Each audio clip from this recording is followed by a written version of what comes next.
Hello everyone, I'm here to bring you a deck tech. It's a green and black deck that me and my friend came up with. We wanted to stray away from the current meta, mono black, mono blue, Esper, Zorius control, and we came up with this deck that basically griefs the other player, and we call it Golgari Grief. And so it essentially will blow up people's lands, take out their enchantments if they're playing any, blow up their non-creature permanents. Sorry, non-land. Screwing up their mana, not being able to play things on the right turns, or they have to pay for it.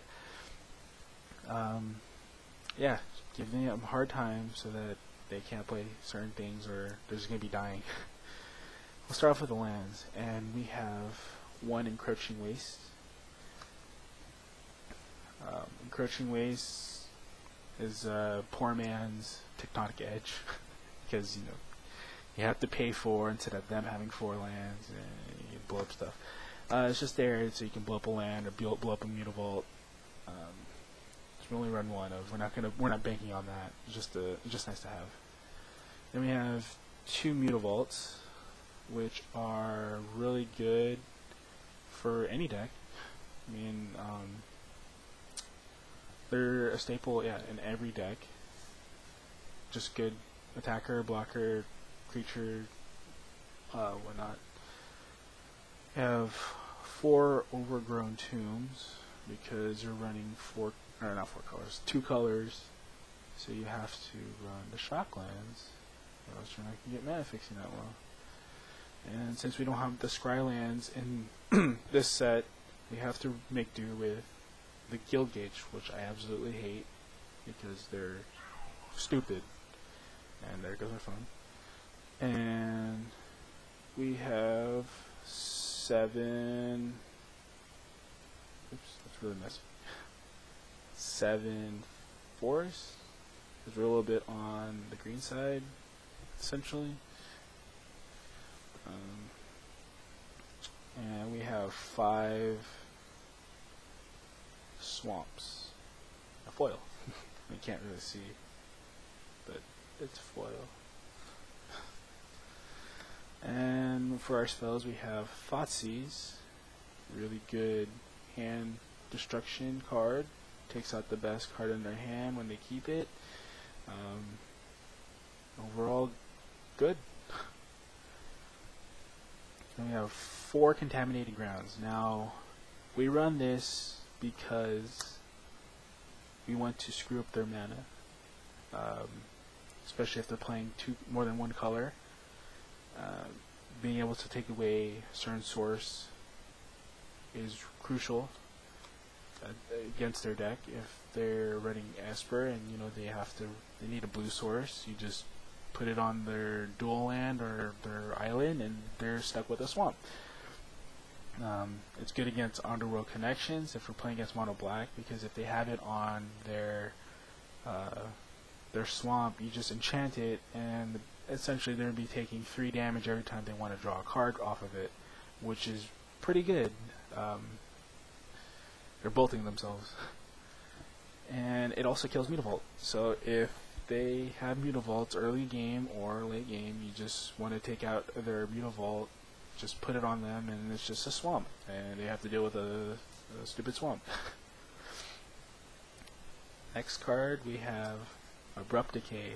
Now, I really like this card because of the fact that it can't be countered, and it can take out a lot of things that are 3 mana or less cost, like Boros Reckoner, Nightville Spectre, takes out Underworld Connections, takes out Detention Spheres. Just really good.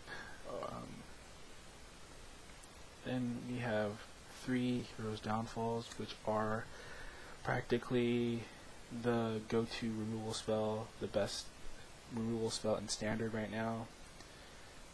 Kills planeswalkers and creatures at instant speed, which you can't argue about that. And we have 1 Putrefy, which is to take out any of the god weapons or any artifacts that we might have trouble with that this can't take out, or it's just another kill spell in general, to take out something that can regenerate, and they're stuck with not being able to regenerate the creature. We run 2 Underworld Connections, and there for our card draw, we don't want too many of them, so because we have no way of gaining life, so we don't want to have too much in our hands. And we have 4 Bramblecrushes. Now, this is the card that I like the most out of this deck, because you can blow up a lot of things with this other than creatures. So if they have a land, a Mutavault, let's see, they have like a Detention Sphere, Underworld Connections, anything, and you just blow them up at 4 mana, and you can get out on turn 3 if you have certain creatures out, which we'll get to right now. And we have 4 Sylvan Caryatids. Now, Sylvan Caryatid is used for mana fixing, a good blocker, text proof, so it's hard to remove, and you can get the Bramblecrush turn 3 if you're on the play and you blow up their lands. Now they're stuck. They're stuck playing. They're like 1 mana behind, even more, and you can really set the person back, which is really good. Then we run 4 Witchstalkers. Now, Witchstalkers are really good for this deck because we have no way of protecting our creatures, and having hexproof makes it so they don't get removed that easily. And their second ability of putting a +1/+1 counter on them whenever a person plays a blue or black spell on your turn, which is really good when you want to bait out a counter spell, or you want to bait removal spell or any black spell that they have, but I don't think they can kill anything. Well, you just bait something out that's blue or black, and so you would play a spell, they want to counter it, that's fine, they just made this bigger, then you swing in for 4 damage, and it's fine. It's good for us and bad for them. Then we have 3 Reaper of the Wilds, and this card I really like a lot because of the fact that you get to scry for every creature that dies.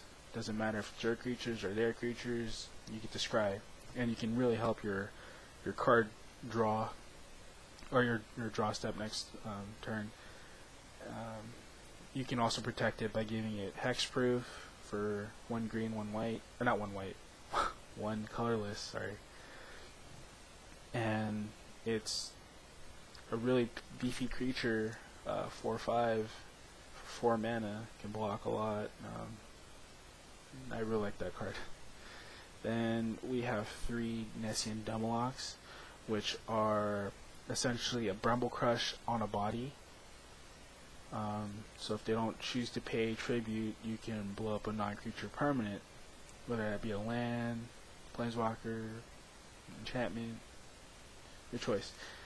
Or they can just give you a 6/6. I mean, I'm fine with either one. So when I play this, I usually play it when they have to really choose between letting me have a 6/6 or let me blow up something.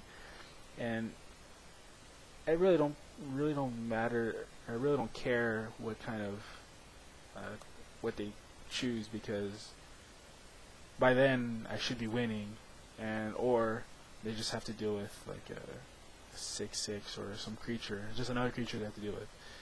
And the last card is a Mistcutter Hydra, which is just a 1/of that we run just to have like a finisher or like a big beater if we need to, and we can just sink a bunch of mana into it and have some beefy creature for us. And the pro blue and haste, it doesn't hurt as well. So yeah, this deck, this is the deck right here. It's not the finalized deck. It's just what we came up with, and we don't have a sideboard, so we're still trying to figure out what works and what doesn't work. I know for sure that aggro is probably the hardest matchup against this. Or this has a hard matchup against aggro, my bad. Because of the fact that we're a little bit slower, we only have like a few amount of creatures. We're playing things like Thoughtseize, which take 2 damage. We have Shocklands that we need to play untapped if we need to, and we'll take 2 damage from there. The only way that I'd say you could prevent early aggro is with Sylvan Caryatids by having a blocker for you there, and trying to 1-for-1 them with your removal spells. But when they get too many creatures out there, it's going to be really, really tough to deal with. So I think the sideboard is going to have to include like Bile Blights and Drowning Sorrows and other things against aggro. So this is the deck right here, and if you have any questions, concerns, criticisms about this deck, what you want to add, what would you take out in this deck, let me know. I'm open to all opinions and ideas and comments. So thank you for watching.